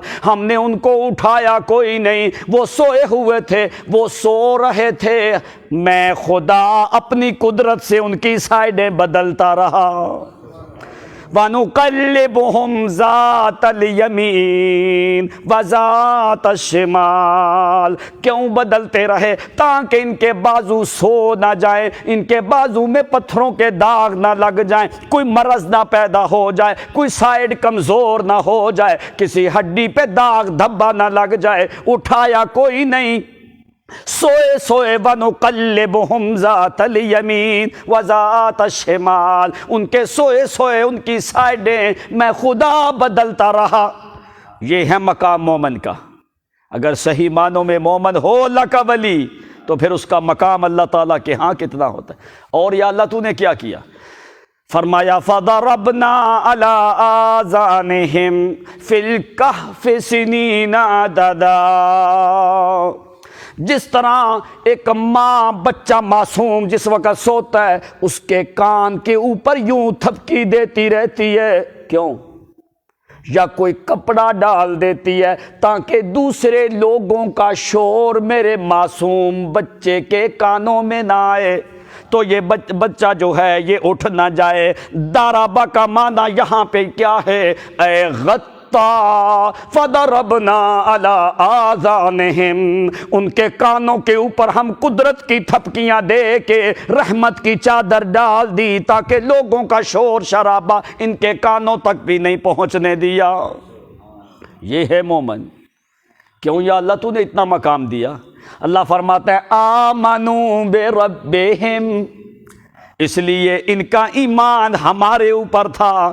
لمبا زمانہ 309 برس کا زمانہ جس وقت سوئے رہے، فرمایا اٹھ، جس وقت اٹھے اتنے لمبے زمانے کے بعد ہم نے ان کو اٹھایا، اٹھا کے آپس میں ایک دوسرے کو پوچھنے لگے، مسئلہ سمجھنا یہ ولی ہیں، یہ اصل حقیقی ولی ہیں، یہ ہمارے ولیوں کی طرح نہیں ہیں، یہ حقیقی ولی ہیں۔ فرماتے ہیں وَكَذَلِكَ بَعَثْنَاهُمْ، ہم نے ان کو اٹھایا، خود اٹھے، بَعَثْنَاهُمْ لِيَتَسَاءَلُوا بَيْنَهُمْ قَالَ قَائِلٌ مِّنْهُمْ كَمْ لَبِثْتُمْ، اٹھ کے آپس میں ایک دوسرے کو پوچھنے لگے کم لبثتم، کتنی دیر یہاں پہ آرام کیا۔ اب یہ اللہ کے ولی ہیں، ولی سچ بولتے ہیں کہ نہیں؟ کہنے لگے لبسنا یومن او بعض یوم، ایک دن یا آدھا دن یا دن کا کچھ حصہ ہم سوئے رہے۔ اب کیا یہ ولیوں نے سچ بولا کہ جھوٹ بولا؟ سچ بولا ولیوں نے۔ کیوں؟ جس وقت یہ نکلے تھے ضحیٰ چاشت کا ٹائم تھا، جس وقت اللہ نے ان کو اٹھایا عصر کے بعد کا ٹائم تھا، تو انہوں نے کہا لگتا ہے کہ آدھا دن یا کچھ پونا دن یا دن کا کچھ حصہ، لبسنا یومن او بعض یوم، ایک دن یا دن کا کچھ حصہ ہم یہاں پہ ٹھہرے ہیں۔ اب اللہ نے یہ سوال ان کا کیوں ذکر کیا؟ اس سوال کا کوئی مطلب نہیں بنتا، کیوں اللہ نے ذکر کیا؟ اللہ نے تمہیں سمجھانے کے لیے ذکر کیا کہ ولی سارے ولی ہیں، ولی کو اپنی حالت کا علم، ولی کو اپنے حال کا پتہ، جس ولی کو اپنی جان کا پتہ نہیں جہان کا بھی پتہ ہو سکتا نہیں ہے۔ تو عالم الغیب کون ہے؟ اللہ کی ذات ہے۔ اب انہوں نے کام اس سوال کو جواب کا ختم کر دیا، اس نے کہا چھوڑ، ایک نے کہا نہیں ہمیں لگتا ہے دوسرا دن ہے، دوسرے نے کہا نہیں ہمیں پونا دن ہو گیا، تو کہنے لگے چھوڑو اس بات کو، قالوا ربکم اعلم، رب کا لفظ آ رہا نا شروع سے، کہنے لگے چھوڑو چھوڑو، ہمیں پتہ کوئی نہیں کتنی دیر ٹھہرے ہیں، ربکم اعلم بما لبستم، اللہ کریم کی ذات جانتی ہے کہ کتنی دیر تم یہاں پہ ٹھہرے ہو۔ اصل حقیقت کا علم کس کو ہے؟ اللہ نے انہی کی زبان سے یہ کلمہ کہلوانا تھا کہ ولی ہر چیز کو جانتا، ولی کو اپنے حال کا بھی علم ہوتا۔ کہنے لگے چھوڑو ابھی ہمیں بھوک لگی ہے۔ جس کو خود بھوک لگے وہ معبود ہو سکتا؟ معبود کون ہے؟ لا یطعم ولا یطعم، جو کھلاتا ہے کھانے سے پاک ہے، جو رلاتا ہے رونے سے پاک ہے، جو عاجز کرتا ہے عاجز ہونے سے پاک ہے، جو مغلوب کر دیتا ہے مغلوب ہونے سے پاک ہے۔ کہنے لگے جلدی کرو بھوک لگی ہے، صبح کا ناشتہ کر کے نکلے ہیں۔ اللہ کریم نے فرمایا یہ تو 3 صدیاں 9 سال کا زمانہ سوئے رہے میرے پیغمبر۔ نبی علیہ السلام کو اللہ تعالیٰ نے خطاب کر کے فرمایا، جس وقت اٹھے بھوک لگی، کہنے لگے فَبَعَثُوا أَحَدَكُمْ بِوَرِقِكُمْ إِلَى الْمَدِينَةِ فَلْيَنظُرْ أَيُّهَا أَزْكَىٰ طَعَامًا، کسی ایک کو چاندی کے ورق دے کے بھیجا، جاؤ جا کے کھانا لے کے آؤ۔ آمنوا بربہم، پہلی شرط ایمان والی۔ اب سورۃ کہف کی ابتدا میں دیکھ قرآن نے کیا کہا، یعملون الصالحات ان لہم اجرا حسنا۔ تیسری چیز کیا تھی؟ تقوی۔ اب یہاں پہ دیکھ ان کا تقوی، اولیاء کا، اصحاب کہف کا۔ بھوک لگی چاندی کے ورق نکالے، کیوں؟ وزیروں کے لڑکے ہیں موجود ہیں، بے وارقکم ھذہ الی المدینۃ، جا یہ جو شہر ہے قریب، چاندی کے ورق دے کے ایک بندے کو بھیجنے لگے اپنے اندر سے، جا تو چلا جا، جا کے اس شہر سے جا کے کوئی کھانا لے آؤ۔ بِوَارِقِكُمْ هَٰذِهِ إِلَى الْمَدِينَةِ، اب کھانا کیسے لے کے آنا؟ فَلْيَنظُرْ أَيُّهَا أَزْكَىٰ طَعَامًا، پاکیزہ کھانا لانا، کسی مشرک کے ہوٹل سے نہ لانا، کسی بدعتی سے نہ لانا، کسی غیر اللہ کی نظر والے بندے سے نہ لانا، کسی غلط آدمی کی ذبیحہ نہ لے کے آنا، کسی بدعتی کا کھانا نہ لے کے آنا۔ شیخ القرآن نے اس مقام پہ لکھا ہے، اب رات کو ہی ہم دیکھ رہے تھے، شیخ صاحب نے فرمایا دیکھنا کسی مشرک کے ہاتھ کی ذبیحہ نہ لے کے آنا، یعنی کسی مشرک کے ہاتھ کی ذبیحہ نہ لے کے آنا۔ ازکا طعامن، ازکا اے اتقا طعامن، او تقوی کا معنی یہاں پہ آ رہا ہے۔ فرمایا او پاکیزہ کھانا لے کے آنا، پاک کھانا لے کے آنا، صاف کھانا لے کے آنا، ستھرا کھانا لے کے آنا۔ طعامن فلیاتکم برزق منہ ولیتلطف ولا یشعرن بکم احدا، ذرا سائڈوں سے ہو کے جانا، کوئی دقیانوسی ظالم تجھے دیکھے نہیں، ذرا سائڈ سے ہو کے چھپ چھپا کے جانا۔ وَلَا يُشْعِرَنَّ بِكُمْ أَحَدًا، کسی ایک کو ہمارے بارے میں تو نے بتلانا بھی۔ آرام سے چھپ کے جا کے باہر سے جا کھانا لے کے پہاڑوں کے اندر سے واپس آ جا، کسی کو اپنا آپ شو بھی نہ کروانا اور ہمارے بارے میں کسی کو بتانا بھی نہیں ہے۔ وہ جاتے ہی جس وقت گئے انہوں نے جا کے دیکھا نا، دیکھا کہ سکے کے اوپر دقیانوسی کی تصویریں ہیں۔ اس نے کہا بھائی کدھر سے آئے ہو؟ ہوٹل والے نے، اس نے کہا کیوں مجھے کھانا چاہیے؟ وہ کہنے لگا اللہ کا بندہ یہ تو میرے ساتھ دھوکہ کرنا ہے، پرانے زمانے کے 3 صدیاں پرانے سکے ورکے لے کے آ گیا ہے، تو میرے ساتھ داؤ پیچ کرنا چاہتا ہے۔ اس نے کہا میں تو کل لے کے آیا، ہم تو کل لے کے آئے۔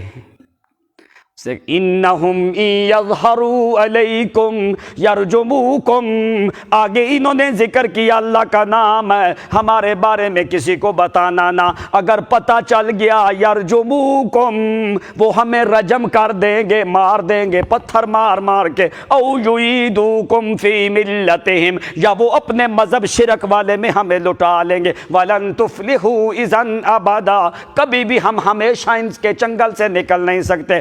آرام سکون سے کھانا لے کے واپس آ، کسی سے بحث مباحثہ کرنے کی تمہیں ضرورت۔ اس نے کہا وہ پرانے سکے لے کے آیا ہے، کہنے لگا نہیں میں تو کل لے کے آیا ہوں۔ ان کی بات شروع ہو گئی۔ اس نے کہا نہیں تو میرے ساتھ دا کرنا چاہتا ہے، تو مجھے دھوکہ دینا چاہتا ہے۔ اس نے فوری پولیس کو بلایا، پولیس آئی، انہوں نے سکے دیکھے، یہ دقیانوسی کے زمانے کے سکے ہیں، 3 صدیاں پرانے۔ جس وقت اصحاب کہف گم ہوئے تھے ان سے، انہوں نے بڑی بڑی تصویریں بنا کے پہاڑوں کی چوٹیوں پہ اور چوراہوں پہ ان کی تصویریں نقش کر دی تھی پتھروں کے اندر، کہ یہ نوجوان ہیں جو اس زمانے کے بادشاہ میں گم ہو چکے ہیں۔ یہ نسل در نسل وہ سلسلہ چلتا آ رہا تھا، لوگوں کو پتہ تھا کہ اس طرح دقیانوس کے زمانے کے 6 یا 7 نوجوان جو ہیں وہ گم ہو چکے ہیں، وہ کسی کو پتہ نہیں ہے۔ تو جس وقت پولیس آئی، اس زمانے میں 2 بادشاہ کے ہاں رعیت 2 قسم کی تھی، ایک قیامت کو مانتی تھی، ایک نہیں مانتی تھی۔ تو بادشاہ اس معاملے میں بڑا پریشان تھا، اس زمانے کا بادشاہ۔ ادھر پولیس نے جس وقت دیکھا، انہوں نے کہا وہ کدھر سے آئے ہو، یہ تو پرانے سکے کدھر سے لے کے آئے، کون ہے تو؟ اس نے کہا میں اکیلا نہیں، میرے ساتھ 6 اور بھی ہیں، اور پیچھے بیٹھے غار میں۔ انہوں نے پکڑا، اس کو بھی ساتھ لے گئے، ان سارے نوجوانوں کو پکڑ کے بادشاہ کے پاس لے آئے۔ انہوں نے پوری تاریخ نکالی کہ واقعی یہی نوجوان ہیں۔ پھر انہوں نے بتایا کہ آپ کو 309 سال کا زمانہ گزر چکا ہے، بعض نے 9 کے اوپر اختلاف کیا ہے، لیکن 3 صدیوں کا زمانہ تمہیں گزر چکا ہے۔ تو اللہ تعالیٰ نے فرمایا ہم نے ان کو اتنی صدیاں کیوں سلایا؟ تاکہ اس زمانے میں مسئلہ بھی حل ہو گیا۔ جو خدا 3 صدیاں سلانے کے بعد دوبارہ اٹھا سکتا ہے، وہ خدا مرنے کے بعد دوبارہ قیامت بھی لا سکتا ہے۔ ان کا بھی مسئلہ حل ہو گیا۔ انہوں نے، بادشاہ نے کہا اگر تم میرے محل میں رہنا چاہو تو میں تمہیں اعلیٰ نشین محل دیتا ہوں، ہر ٹائم تمہیں کھانا ہر چیز ملے گی۔ انہوں نے کہا نہیں، ہمیں واپس دوبارہ غار میں پہنچا۔ ایک کھانا اصحاب کہف نے بادشاہ کے گھر میں کھایا، وہی کھانا۔ فرمایا ہمیں واپس لوٹا دو۔ اسی جگہ کے اوپر جا کے لوٹا دیا۔ تو قرآن نے کہا جو بھی آدمی اس غار کی طرف دیکھتا تو ہیبت کی وجہ سے فوری واپس بھاگ جاتا۔ ہم نے اتنا رعب اور دبدبہ اس مقام کے اوپر نازل کر دیا تھا، ڈال دیا تھا۔ تو اسی غار کے اندر وہ فوت ہوئے۔ تو اللہ تعالیٰ نے فرمایا 2 جماعتیں بن گئیں۔ ایک جماعت نے کہا ہم نے نشانی رکھنی ہے، دوسری جماعت نے کہا کہ ہم جہاں پہ یہ غار ہے وہاں پہ ہم مسجد بنا دیں گے تاکہ یہ اللہ کے ولی لوگ ہیں۔ تو اللہ تعالیٰ نے فرمایا غلبوا علی امرہم لنتخذن علیہم مسجدا، انہوں نے وہاں پہ مسجد تعمیر کر دی جو آج بھی اردن کے علاقے میں موجود ہے، اصحاب کہف کی مسجد جو ہے۔ اب یہ 3 چیزیں ان میں پائی گئیں۔ اللہ تعالیٰ نے ان لوگوں کا دنیا میں بھی احترام کیا اور آخرت میں بھی۔ دنیا میں بھی یہ بابرکت لوگ اور عزت والے لوگ، اور مرنے کے بعد بھی۔ اگر تیرے پاس زاد راہ موجود ہے لمبے سفر کرنے کے لیے، اب تو نے کیا کوئی تیاری کی ہے؟ تیرا سفر لمبا شروع ہونے والا ہے، اب اس سفر کے لیے کیا تو نے کوئی تیاری کر کے رکھی ہے؟ پوچھا گیا حضرت علی سے، فرمایا وہ بندہ دانا ہے جو لمبے سفر کے لیے سامان سفر تیار کر کے رکھتا ہے، وہ آدمی دانا اور عقل مند آدمی ہے۔ امام علی بن حسن بن علی علی بن حسین بن علی بن ابی طالب، امام کا نام ہے زین العابدین، ہمارے دادے کا نام بھی زین العابدین ہے۔ تو یہی کربلا سے بچ گئے تھے۔ اب امام زین العابدین کی پیدائش 38 ہجری میں حضرت علی کے زمانے، حضرت عثمان کے زمانے میں ہوئی۔ حضرت علی کی خلافت کے اوائل کا زمانہ تھا، تو حضرت حسین کے ہاں یہ لڑکا پیدا ہوا جس کا نام رکھا علی بن حسین بن علی بن ابی طالب۔ سجاد کے نام سے امام زین العابدین کے نام سے جو معروف ہے، یہی امام زین الدین العابدین ہے۔ انہوں نے کہا کہ میرا لشکر کربلا میں شہید ہوا۔ جب تک انہوں نے زندگی گزاری ان کی زندگی سعادت والی تھی، جب موت آئی تو موت شہادت والی تھی۔ زندگی سعادت والی اور موت شہادت والی۔ تو امام زین العابدین جوانی کی عمر کو پہنچ گئے، یہ چھوٹے بچے تھے جب کربلا کا واقعہ پیش ہوا۔ بہرکیف تو امام زین العابدین نے کہا اصل وہ بندہ جو ہے وہ عظیم آدمی ہے جس نے لمبا سفر کرنا ہے اور یہ تین چیزیں اس کے پاس موجود ہیں، ایمان بھی موجود، عمل صالح بھی موجود اور تقوی والا بھی موجود۔ ایمان کی سواری ہو، عمل صالح کا پانی ہو اور زاد راہ تقوی والا تیرے پاس کھانا ہو۔ فرمایا نہ تمہیں زندگی میں غم ہے نہ مرنے کے بعد کوئی غم اور خوف ہے۔ تو امام زین العابدین پریشان ہوئے اور لوگوں کے لیے نصیحتیں کرنے لگے، کہنے لگے مجھے نہیں سمجھ آتی کہ لوگوں کو پتہ ہے اچانک موت آئے گی تو وہ اپنے لیے سامان جمع کیوں نہیں کر کے رکھتے؟ کہ دنیا میں آدمی سفر کرتا ہے ایک جگہ سے دوسری جگہ، سفر ختم ہو جاتا ہے 10 دن 4 دن مہینے کے بعد، اور یہ تو ایسا لمبا سفر ہے جو ختم ہونے والا۔ امام سجاد علی بن حسین بن علی زین الدین العابدین جو حضرت حسین کا لڑکا ہے، وہ کہتا ہے میرے پاس زاد راہ بہت تھوڑا ہے، میرا باپ تو کربلا میں شہید ہو گیا، اس کے پاس تو زاد راہ بڑا تھا لیکن میرے پاس زاد راہ بالکل تھوڑا ہے۔ تو لوگوں کو تنبیہ کرنے لگا، سفری بعید و زادی لن یبلغنی، سفری بعید و زادی لن یبلغنی، قوتی ضعفت والموت یطلبنی۔ امام زین الدین عابدین زین العابدین سجاد علی بن حسین بن علی، یہ کوئی معمولی بندہ کوئی نہیں، کہنے لگا او لوگوں میں تمہیں اپنی بات بتا کہ تمہارے لیے میں نصیحت کر جاؤں۔ سفری بعید و زادی لن یبلغنی، قوتی ضعفت والموت یطلبنی۔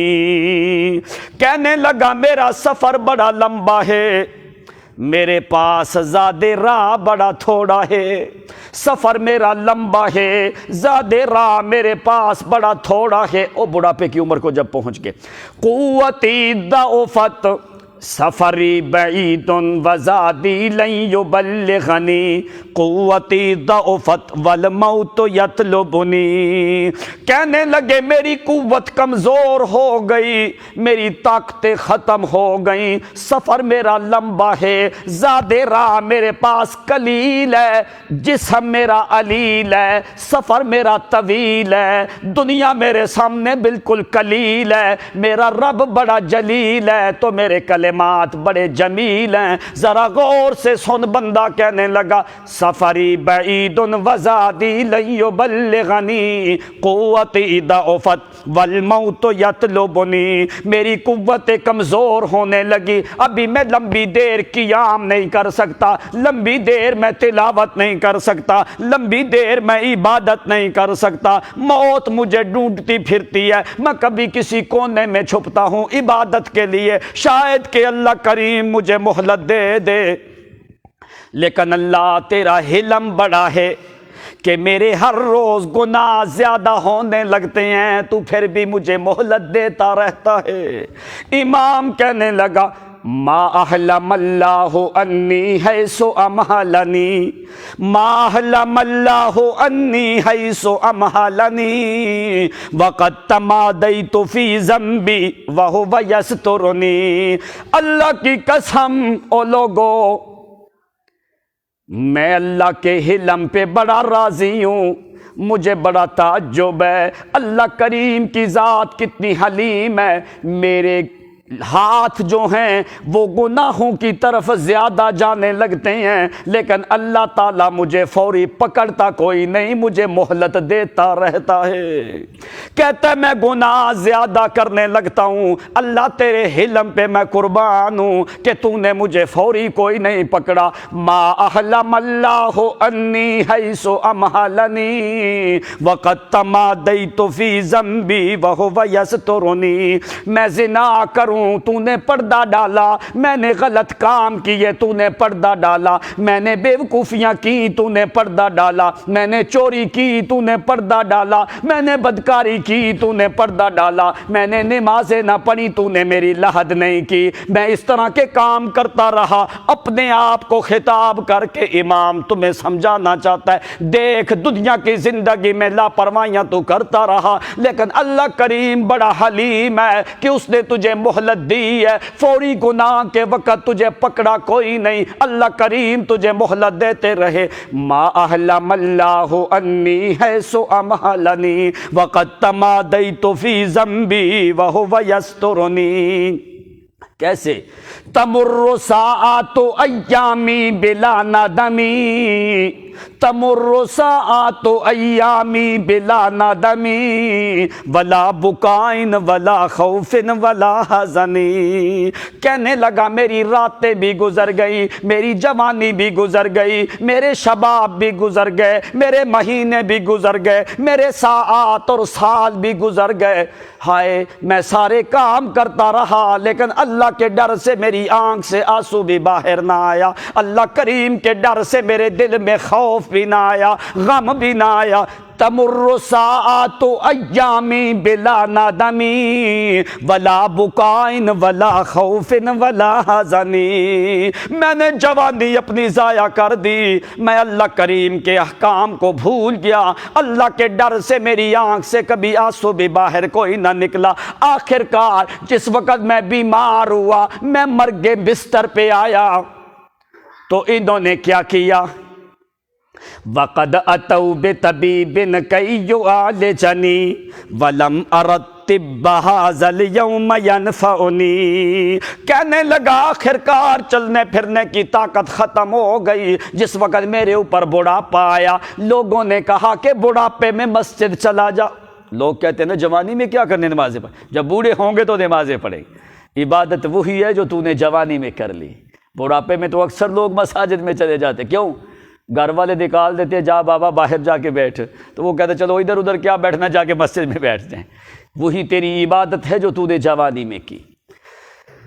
تو کہنے لگا وَقَدْ أَتَوْا بِطَبِيبٍ كَيْ يُعَالِجُنِي وَلَمْ أَرَ الطِّبَّ هَذَا الْيَوْمَ يَنْفَعُنِي۔ جس وقت میں بستر کے اوپر لیٹ گیا، ہڈیاں میری کمزور ہونے لگی، میری ٹانگیں کمزور ہونے لگی، میری سماعت کمزور ہونے لگی، میرے پاس اٹھنے پھرنے چلنے پھرنے کی طاقتیں ختم ہونے لگیں، تو لوگ میرے پاس ڈاکٹر حکیم طبیب لے کے آئے۔ جب عبادت کے میں قابل نہ رہا، جب ذکر کے میں قابل نہ رہا، جب تلاوت کے میں قابل نہ رہا، جب صوم و صلات کے میں قابل نہ رہا، پھر میرے دل میں خلش آنے لگی، اوہو میں نے لمبا زمانہ گزار دیا، میں نے تو کبھی مساجد کو دیکھا بھی نہیں، میں نے تو کبھی اللہ کی کتاب کی تلاوت بھی نہیں کی تھی، میں نے تو کبھی سنت کا حکم بھی نہیں سنا تھا، میں نے تو کبھی قرآن مقدس کا درس بھی نہیں سنا تھا، مجھے تو دین اسلام کا پتہ بھی کوئی نہیں۔ لیکن جس وقت میں بستر کے اوپر لگ گیا، یہ میرے اوپر بڑے بڑے حکیم اور ڈاکٹر طبیب لے کے آئے۔ وَقَدْ أَتَوْا بِطَبِيبٍ كَيْ يُعَالِجَنِي وَلَمْ أَرَ الطِّبَّ هَذَا الْيَوْمَ يَنْفَعُنِي۔ میں نے کہا آج کوئی طبیب حکیم ڈاکٹر مجھے کوئی نفع دینے والا، جو میرے پاس جو مرض آئی ہے، اس مرض کا کوئی بندہ بھی مجھے نفع نہیں دے سکتا۔ کوئی ڈاکٹر حکیم طبیب، کسی نے کہا اس کو یہ مرض ہے، کسی نے کہا وہ مرض ہے، یہ مرض ہے۔ کہنے لگا وَقَدْ أَتَوْا بِطَبِيبٍ كَيْ يُعَالِجَنِي وَلَمْ أَرَ الطِّبَّ هَذَا الْيَوْمَ يَنْفَعُنِي۔ میں نے کہا آج کوئی بھی ڈاکٹر حکیم طبیب نفع دے سکتا، کیوں؟ اس لیے کہ وہ میرا موت کا ٹائم تھا۔ وَاشْتَدَّ مَرَضِي، کہنے لگا کہ ڈاکٹر حکیم طبیب دیکھ کے دوائیاں دے کے کہنے لگے شاید یہ بندہ ٹھیک ہو جائے، لیکن میں نے کہا کہ کوئی بھی ڈاکٹر حکیم ابھی نفع دے سکتا، اللہ کی تقدیر کے اوپر دنیا کی تدبیر کبھی غالب نہیں آتی، ہمیشہ اللہ کی تقدیر غالب رہتی ہے۔ وَقَدْ اشْتَدَّ نَزْعِي وَاشْتَدَّ نَزْعِي وَالْمَوْتُ يَجْذِبُهَا۔ کہنے لگا ادھر حکیم طبیب دوڑے لگانے لگے، کوئی ادھر آنے لگا کوئی ادھر آنے لگا، ان کو کیا پتا ہے وہ تمہاری تدبیریں نہیں کام کرتی، جب قادر کی تقدیر پہنچ جاتی ہے وہاں پہ کوئی تدبیر کام کرتی۔ وَاشْتَدَّ نَزْعِي وَالْمَوْتُ يَجْذِبُهَا وَاشْتَدَّ مَرَضِي وَالْمَوْتُ يَجْذِبُهَا۔ کہنے لگا ادھر سے موت مجھے تلاش کرتی کرتی آخر میرے گھر میں پہنچ گئی، میری مرض زیادہ ہونے لگی، موت نے مجھے ڈھونڈ لیا، چلتے چلتے موت آ کے مجھے جذب کرنے لگی۔ واشتد نزعی واشتد مرضی، میری مرض بڑھنے لگی، واشتد مرضی والموت یجذبها من کل ارک بلا ہون ولا رکی۔ کہنے لگا اللہ کی قسم میرے سر کی طرف ڈاکٹر اور طبیب کھڑے ہیں، ادھر ملائکہ میرے پاؤں سے روح کو کھینچنا شروع کر دیا۔ واشتد نزعی والموت یجذبها من کل ارک بلا رفق ولا ہون۔ کہنے لگا فرشتوں میں کوئی رفق کوئی نہیں، کوئی خیال کوئی نہیں کہ یہ علی کا لڑکا ہے، یہ حسین کا لڑکا ہے، یہ نبی کا نواسا ہے، یہ فاطمہ کی اولاد ہے، کوئی نہ کوئی نہ کوئی نہ، لا تزر وازرۃ وزر اخری۔ میں زین العابدین تمہیں نصیحت کرتا ہوں، اللہ کی قسم کی موت کے ٹائم پہ کوئی بھی فائدہ دینے والا کوئی نہیں، ادھر سے ملائکہ میری روح نکال رہے ہیں، من کل ارکن ولا رفقن ولا ہونی۔ کہتا ہے انہوں نے روح نکال دی، اب ڈاکٹر حکیم طبیب ادھر ادھر دھوڑے لگا کے چلے گئے، انہوں نے کہا اللہ کی تقدیر آ چکی۔ اب کہتا ہے اللہ کی تقدیر تو سارے بولتے ہیں، لیکن کسی بندے نے یہ کیوں نہیں کہا تیرے اوپر بھی تقدیر کا فیصلہ ہونے والا ہے، تیرا سفر بھی لمبا شروع ہونے والا ہے، تو نے اس سفر کے لیے کوئی تیاری کی ہے کہ کوئی نہیں؟ کہنے لگا پھر کیا ہوتا ہے؟ جس وقت میری روح نکل گئی انہوں نے ذرا برابر بھی مجھے گھر میں رہنے دیا۔ کیا کیا انہوں نے؟ ایک بندہ آیا جلدی سے، فجاءنی رجل منہم فجردنی من الثیاب وآرانی وافردنی۔ کہتا ہے میری روح نکلنے کی دیر لگی، میرے گھر والوں نے مجھے ایک دن بھی گھر میں رکھنا پسند نہیں کیا، جلدی جا کے مجھے تختے پہ لٹا کے کہنے لگے فجاءنی رجل منہم فجردنی من الثیاب وآرانی وافردنی۔ کہتا ہے پہلے تو بٹن کھول کے میری قمیص اتارا کرتے تھے، لیکن جس وقت میرے اوپر موت آئی میرا وجود سخت ہوا، بندہ آیا وہ کینچی لے کے آ کے میرے کپڑوں کو کاٹ کے رکھ دیا ہے۔ فجاءنی رجل منہم فجردنی من الثیاب وآرانی وافردنی۔ میرے کپڑے کاٹ کے تو پردہ کر کے لکڑی کے تختے پہ لٹا کے کیا کیا ہے؟ وَأَسْكَبَ الْمَاءَ فَوْقِي ثُمَّ غَسَّلَنِي وَأَسْكَبَ الْمَاءَ فَوْقِي ثُمَّ غَسَّلَنِي غُسْلًا ثَلَاثًا وَنَادَى الْقَوْمُ بِالْكَفَنِ۔ کہتا ہے دو بندے مل کے آ کے ایک بندہ میرے وجود پہ پانی ڈالتا ہے، لوگوں اللہ کی قسم میں زین العابدین کا سینہ بھی کسی نے دیکھا کوئی نہیں، شرم و حیا کی وجہ سے میں اپنی پنڈلی سے بھی کپڑا نہیں اٹھاتا تھا، لیکن جس وقت موت کے فیصلے ہوئے میرا سینہ بھی چاک ہوا، میرے کپڑے بھی پھاڑ دیے انہوں نے، مجھے پتہ بھی کوئی نہیں چلا، اس لیے کہ جب موت آتی ہے پتہ کوئی نہیں، نہ تو غسل خود کر سکتا ہے نہ کپڑے خود اتار سکتا ہے۔ وَأَسْكَبَ الْمَاءَ فَوْقِي ثُمَّ غَسَّلَنِي غُسْلًا ثَلَاثًا وَنَادَى الْقَوْمُ بِالْكَفَنِ۔ کہنے لگا دو بندے میرے اوپر پانی ڈالنے لگے، پانی ڈال کے مجھے 3 دفعہ غسل دے کے جلدی آواز دی کہ جلدی کرو، اس کے لیے کفن کا بندوبست کرو۔ کہنے لگا بندہ حیران ہوتا ہے کہ جس گھر میں 70 سال کا زمانہ تو نے گزارا ہے، مرنے کے بعد ایک رات بھی تجھے اپنے گھر میں رکھنے کے لیے کوئی بندہ بھی تیار ہوتا۔ وَأَسْكَبَ الْمَاءَ فَوْقِي ثُمَّ غَسَّلَنِي غُسْلًا ثَلَاثًا وَنَادَى الْقَوْمُ بِالْكَفَنِ۔ کہنے لگے جلدی کفن لے کے آؤ، ایک بندہ کفن لے کے آیا۔ وَأَلْبَسُونِي ثِيَابًا لَا كِمَامَ لَهَا وَصَارَ زَادِي حُنُوتِي حِينَ حَنَّتَنِي۔ کہنے لگا زندگی میں میں نے کبھی بغیر سلائی کے کپڑا نہیں پہنا، جس وقت میرے اوپر موت آئی پھر مجھے کپڑا پہنایا نہیں گیا، میرے وجود میں کپڑے کو لپیٹا گیا۔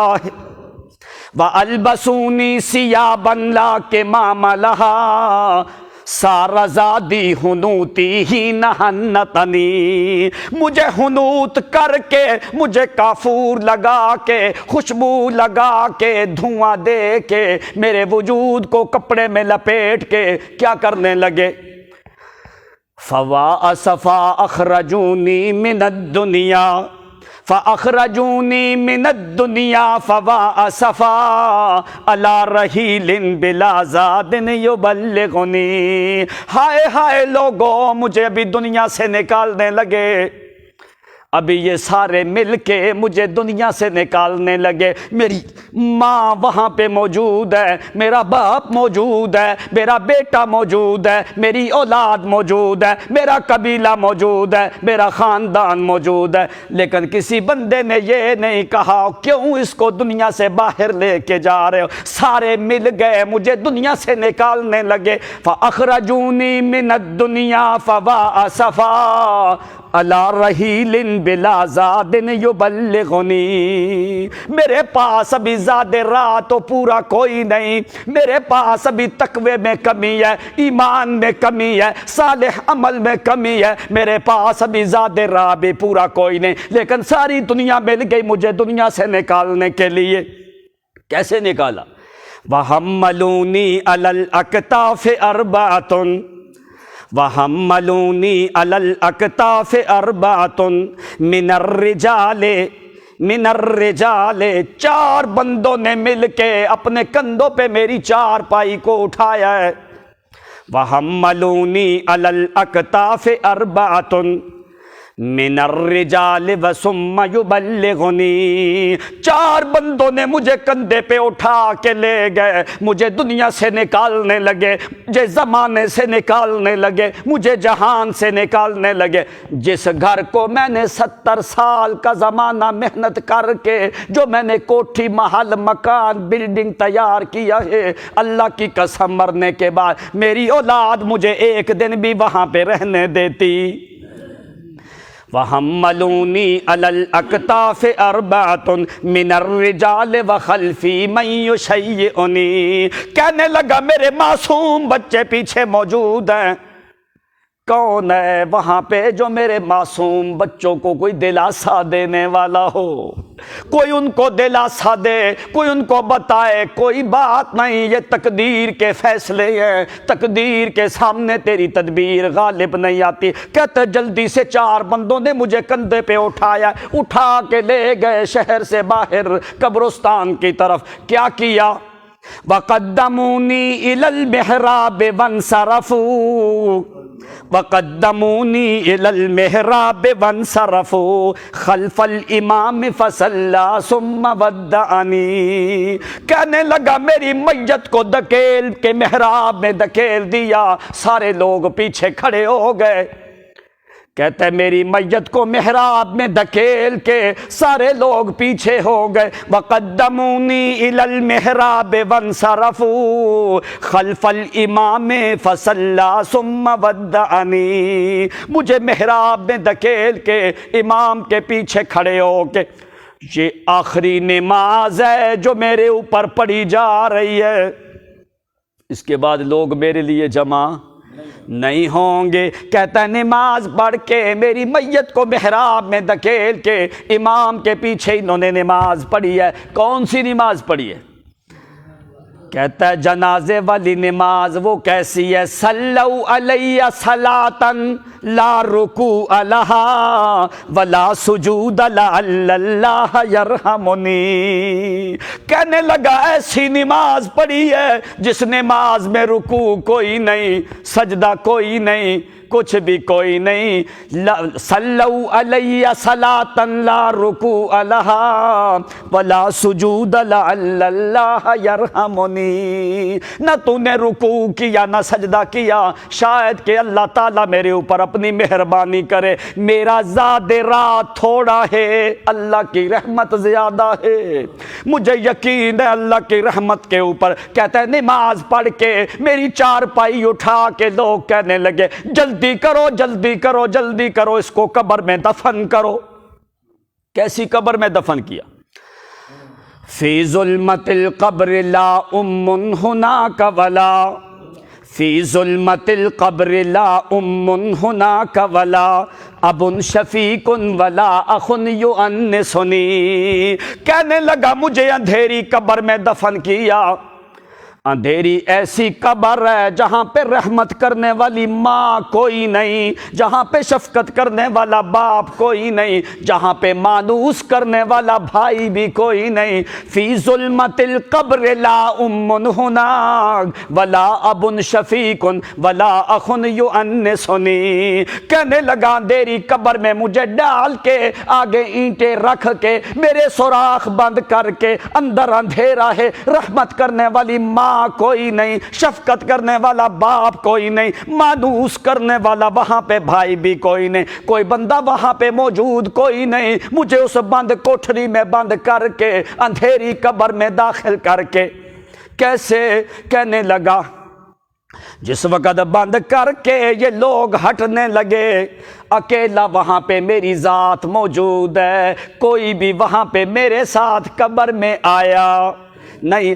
فرید وحید القبر یا اسفا فرید وحید القبر یا اسفا علی الفراق بلا عمل یزودنی. اکیلی قبر میں مجھے انہوں نے داخل کر دیا. اللہ کی قسم وہاں پہ کوئی بندہ بھی مانوس کرنے والا کوئی نہیں. او مومن، اگر تیرے پاس ایمان موجود ہے، عمل صالح موجود ہے، تقوی موجود ہے، اللہ کی قسم تیرے ماں کوئی نہیں، تیرا باپ کوئی نہیں، تیرا بھائی کوئی نہیں، تیری اولاد کوئی نہیں. مجھے بیت اللہ کے خدا کی قسم ہے جہاں پہ کوئی نہ ہو وہ مالک وہاں پہ موجود ہوتا ہے. کہتا ہے وہ وہاں پہ تجھے مانوس کرے گا. کیسے؟ قبر کے اوپر مٹی ڈال کہ یہ لوگ کیا کہنے لگے؟ وَقَالَ حَلُّوا عَلَى التُّرْبِ وَاغْتَنِمُوا وَقَالَ حَلُّوا عَلَى التُّرْبِ وَاغْتَنِمُوا. او لوگو جلدی آؤ، زین العابدین کی قبر پہ مٹی ڈال لو تاکہ تمہیں ثواب بھی مل جائے. حَلُّوا عَلَى التُّرْبِ وَاغْتَنِمُوا. جلدی آؤ قبر کے اوپر مٹی ڈالو، مٹی ڈالنے کا بھی تمہیں ثواب ملتا ہے اگر کوئی بندہ مومن ہوتا ہے. ڈال کے انہوں نے کیا کیا؟ وہاں پہ ماں کی محبت کوئی نہیں، باپ کی محبت نہیں، بھائی کا انس کوئی نہیں، اولاد کی شفقت کوئی نہیں. کون ہے وہاں پہ؟ تیرے پاس یہی زاد راہ موجود ہے، یہی زاد راہ موجود ہے. کون سا زاد راہ؟ ایمان کی دولت ہو، عمل صالح والا طریقہ موجود ہو، تیرے پاس تقوی موجود ہو. مٹی ڈال کے قبر بند کر کے مجھے اندر داخل کر کے کہنے لگے کہ لوگوں ابھی کیا ہے، آخری مرحلہ کیا ہے کہ اس کے لیے دعا کر دو. اس کے علاوہ کوئی بندہ بھی بعد میں میرے لیے شاید کہ دعا نہ کرے. آ کے کہنے لگے فیوری فرید وحید القبر یا آصفا حسن الثواب الی الرحمن ذل مننی، کہنے لگے ابھی دنیا کی محبتیں ختم ہو گئی، اسی رحمان کے حوالے کر دیا تو میرا یقین اسی رحمان پہ ہے جہاں پہ ماں کی محبت رحمت ختم ہوتی ہے، باپ کی رحمت ختم ہوتی ہے، قبیلوں کی رحمت ختم ہوتی ہے، لوگوں کی رحمت ختم ہوتی ہے، بادشاہوں کی رحمت ختم ہوتی ہے، اولاد کی رحمتیں ختم ہوتی ہیں، وہاں سے رحمان کی رحمتیں شروع ہونے لگتی۔